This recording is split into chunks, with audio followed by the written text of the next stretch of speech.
በወላይታ ሶዶ ከተማ የልማት የሰላምና የመልካም አስተዳደር ህዝባዊ ኮንፈረንስ ተካሂዷል። በኮንፈረንሱ የጉባ ብስራቶች ለመደመር መንግስት ትሩፋቶች በሚል መሪ ቃል በተካሄደው በዚህ ህዝባዊ ኮንፈረንስ ከከተማው ነዋሪ የተወከሉ አካላት፣ የሃይማኖት አባቶች፣ የሀገር ሽማግሌዎችና በደረጃ ያሉ የከተማው የአመራር አካላት ተሳታፊ ሆነዋል። የህዝባዊ ውይይት መድረኩን የመሩት የኢፌዴሪ መከላከያ ሚኒስትር ኢንጂነር አይሻ መሐመድ፣ የኦሮሚያ ክልል ብልጽግና ፓርቲ ቅርንጫፍ ጽህፈት ቤት ኃላፊ አቶ ከፍ ያለው ተፈራና በምክትል ርዕሰ መስተዳድር ማዕረግ የሶዶ ክላስተር አስተባባሪና የደቡብ ኢትዮጵያ ክልል ፋይናንስ ቢሮ ኃላፊ አቶ ተፈሪ አባተ ናቸው። በዚህ ህዝባዊ የውይይት መድረክ ለውይይት መነሻ ጽሑፍ ያቀረቡት በምክትል ርዕሰ መስተዳድር ማዕረግ የሶዶ ክላስተር አስተባባሪና የክልሉ ፋይናንስ ቢሮ ኃላፊ አቶ ተፈሪ አባተ ክልላዊና ሀገራዊ ጉዳዮችን በጽሁፋቸው ዳሰዋል።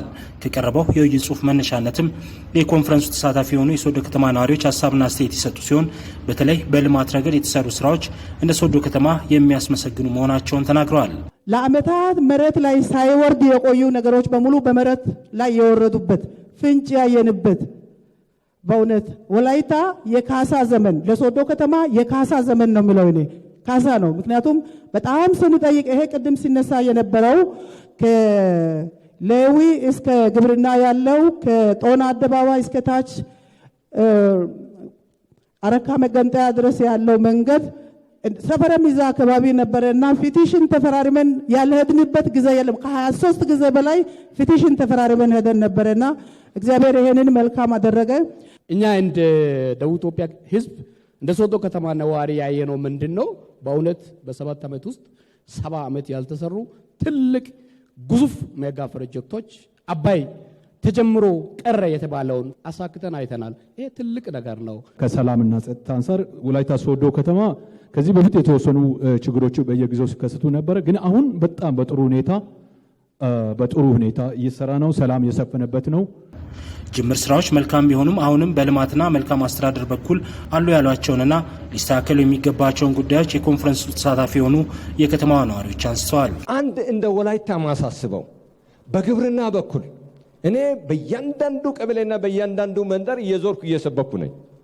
ነገር ግን አገሬው ህዝብ ይሄ ካሽ ክሮፕና ፉድ ክሮፕ የሚባላል የገንዘብ እህልና ይሄ የመብል እህል መመረት ባለበት ሀገር ሀጋ ኩየራ እንደ ቦየ ካንቺያ ይሄ አሁን የመጣው ቦየን በማምረት አንድ ችግሩ ይሄ ነው። አየር ማረፊያ ተጀምሮ ለጉብኝትም ብዙ ሰዎች እየሄዱ ነበርና ምንም የሚታይ ለውጥም የለም። አሁን ፕሬዘንት በሚደረገው መሃልም ስለ አየር ማረፊያ የተነሳ ነገር አልነበረምና ወደት ደረሰ። በጣም ሰው ኢንተረስት ነው ይገርዶ የሚጠብቀው ነገር ቢኖር ስለ አየር ማረፊያ ነው። ከዚህ በፊት አጭር ጊዜ ይሄን አስፋልት 2008 የተጀመረ ፕሮጀክት ነበረ። ግን በተለያየ ምክንያት ሳይሳካ ቀርቶ ግን በለውጡ መንግስት በአንድ ዓመት ተጀምሮ ዛሬ ግን ማጠናቀቂያ ላይ ነው ያለነው። ጤና ተቋማትና ከጤና መድን ጋር ጤና ተቋማት ላይ የሚሰሩ ስራዎች ተጠናክሮ በቀጥሩ አንወባ ወረርሽኝ ጋር ተያይዞ ህብረተሰቡ የሚቸገርበት ሁኔታ ነው። ከነዋሪዎቹ ለተነሱ ጥያቄዎች መድረኩን የመሩት የአመራር አካላት ምላሽ የሰጡ ሲሆን በተለይ ከስራ ዕድል ፈጠራ ጋር ተያይዞ በሶዶ ከተማም ሆነ በደቡብ ኢትዮጵያ ክልል የተከናወኑ ተግባራትን በምክትል ርዕሰ መስተዳድር ማዕረግ የሶዶ ክላስተር አስተባባሪና የክልሉ ፋይናንስ ቢሮ ኃላፊ አቶ ተፈሪ አባተ ምላሽ ሰጥተዋል። በስራ ያላገኙ ወጣቶች በቋሚም ሆነ በጊዜያዊ ስራ ያልተሰማሩትን በመለየት ባላቸው በተመረቁበት ዘርፍ ተደራጅተውም በግልም የሚሰሩበት ሁኔታ ላይ በደንብ እየተሰራ ነው ያለው። ይሄም እንግዲህ ዋነኛው ያለንን ኢኮኖሚ ያለንን አቅም ተጠቅመን ነው ያው መስራት ያለብን። ይሄ ምንም ጥያቄ ላይ የሚቀርብ ጉዳይ ሳይሆን ሌት ተቀን ታቅዶ የሚሰራ ጉዳይ ስለሆነ እየተሰራ ያለበት። ለዚህ የሚሆን በክልሉ መንግስት ተዛማጅ ፈንድ የሚባል ነገር አለ። ከራሳቸው 20% ይሁን ከዛም ሳይዙ የሚመጡ ወጣቶች ወደ ስራ እንዲገቡ በክልሉ መንግስት በጀት ሊያዝ የሚገባውን በየአመቱ በጀት እንይዛለን። የዞኑ አስተዳደር የከተማው በተመሳሳይ መልኩ የወረዳውም እንደዚህ ተዛማጅ ፈንዶች ተይዘው ወጣቶች የቢዝነስ ፕላን ተዘጋጅቶላቸው ወደ ስራ እንዲገቡ የሚደረግበት ሁኔታ አለ። በወላይታ ሶዶ ከተማ ለሚገነባው የአውሮፕላን ማረፊያና ሪፈራል ማስተማሪያ ሆስፒታል አሁን ላይ የደረሰበትን ደረጃ አቶ ተፈሪ አብራርተዋል። ለወላይታ ሶዶ ኤርፖርትም በተመሳሳይ ካሳ ገንዘብ ተይዞ የክልሉ መንግስት የዞኑ መንግስት ከ140 ሚሊዮን የሚሆን ክፍያ ተፈጽሞ ስራው በዚህ ሰኔ 30 ይጠናቀቃል። ከዚህ በኋላ ከአርባ ምንጭና ከሐዋሳ ሳይሆን ከሶዶ ከወላይታ ሶዶ ተሳፍረን የምንሄድ ስለሆነ በዚህ በልኩ ቢታይ ጥሩ ነው። ሌሎች ያነሳችሁትን ነገሮችን ወስደን ብንሰራ ጥሩ ነው። ከሪፌራል ሆስፒታሉ ጋር የተነሳው የተቃጠለው አሁን ባላችሁት መንገድ ተጠግኖ ወደ ስራ መግባት የሚችሉት ውይይት የተደረገ ነው። ግን የንም ጥያቄ እንዳስተያየትም ከዚህ ቀደም ማስተማሪያ ሪፌራል ሆስፒታል ይሰራል ተብሎ ድንጋይ ተቀምጦ ታጥሮ የተቀመጠ በቅርቡ ክብር ሚኒስትሯ መጥቶ አይተው ምላሽ እንሰጣለን ብለዋል። ሄደው ጥያቄውን አቅርበዋል። ለገንዘብ ሚኒስቴር በጀት ጥያቄ ቀርቧል። የሀገር ሰላም የሚረጋገጠው በየአካባቢው ያለ ማህበረሰብ አካባቢውን ሲጠብቅ መሆኑን የተናገሩት የኢፌዴሪ መከላከያ ሚኒስትር ኢንጂነር አይሻ መሐመድ አሁን ላይ ይህ ቀጠና ሰላማዊ እንደመሆኑ ይህንን የማስጠበቅ ስራ እየተሰራ መሆኑን አብራርተዋል። በየአካባቢው ያለው ማህበረሰብ ልጆቹን በትክክል እየጠበቀ ላላስፈላጊ ችግር እንዳይዳረግ እያደረገ የአካባቢውን ሰላም የራሱን ባንዳ እያስተካከለ ከሄደ ውጤታማ ስራ መስራት እንደሚቻል አይተናል። ሰላማዊ የሆኑ አካባቢዎችም ይሄን አጠናክረው መቀጠል አለባቸው። ይሄኛው አካባቢ የሰላም ተምሳሌት የሆነ አካባቢ ነው። ብቅ ጥልቅ ቢሉ ትንኮሳዎችም ሆኑ ሌሎች ነገሮችም ከተለያዩ የጸጥታና የደህንነት ተቋማት ጋር ተኩኖ እየተሰራ ያለውን ስራ እኔም አውቃለሁኝ። እሱ ተጠናክሮ መቀጠል አለበት የሚል እምነት ነው ያለኝ።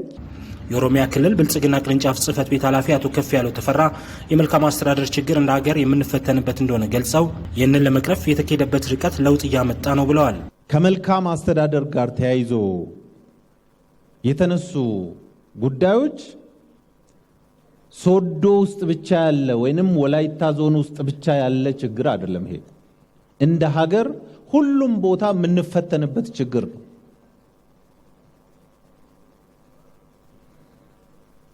ይህን ችግር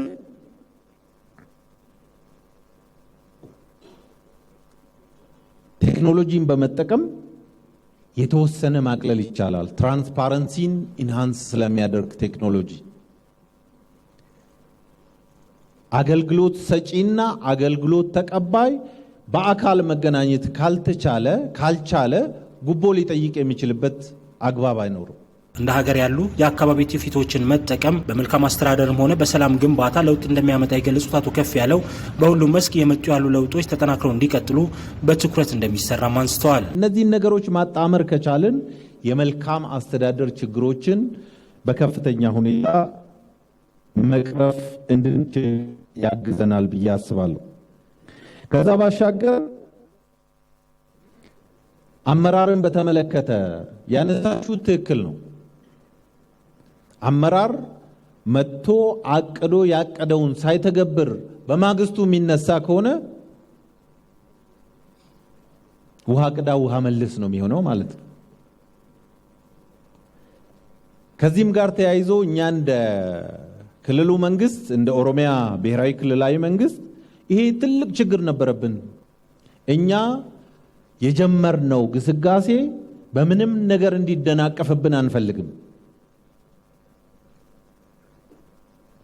ጊዜ ያገኘን በሄን ቁጥር እየጠነከርን ወደምንፈልገው ብልጽግና እየገሰገስን ስለምንሄድ ማለት ነው። ግን ችግር ከመጣስ ችግሩንም ኮንፍሮንት እያደረጉ መስራት የሚገባንን ነገር ቀን ከሌሊት መስራት የምንችል ከሆነ ውጤታማ መሆን እንችላለን።